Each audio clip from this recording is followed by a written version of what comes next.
Welcome to Pinwheel. What do you do if the city says no, your office is freezing, and the world is shutting down? You build anyway. At least that's what I did. In 2020, I built this addition, and I did a few things differently, different materials and different techniques. In this mini-series, I'll show you what I did differently and why. So let's get into it.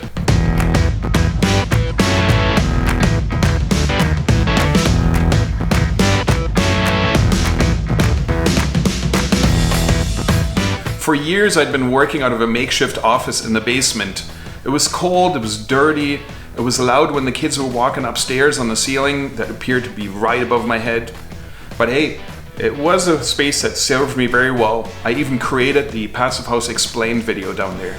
So for years, I'd been planning on transforming this porch into a usable office space. In 2019, I went to permit, but it was denied for a few reasons. I'll get into that at a later point.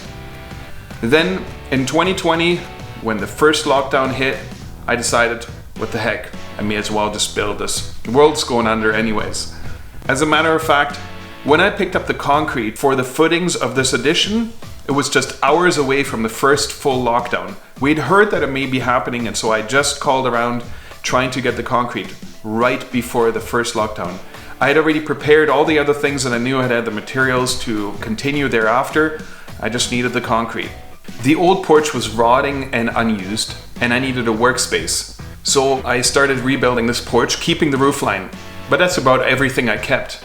The rest, a complete transformation. But I didn't just use regular materials in the way that we build here in North America. I wanted to improve and use this as a demonstration project of how I would build just to make things a bit better. This wasn't about getting a nicer porch. This was about creating a space that is healthy, high-performing, and to show what's possible with smarter materials. In this mini-series, I'll show you what I did differently, and the materials that I use, a different build-up of the wall, windows and doors and how I installed them, and even airtightness. Let's stay in touch. Please subscribe and maybe you hit that little notification bell if you want to find out when the next episode comes out. I'm planning on releasing these on Tuesdays and possibly doing a question and answer time on Thursdays or Friday. I'll figure out as I go along with that.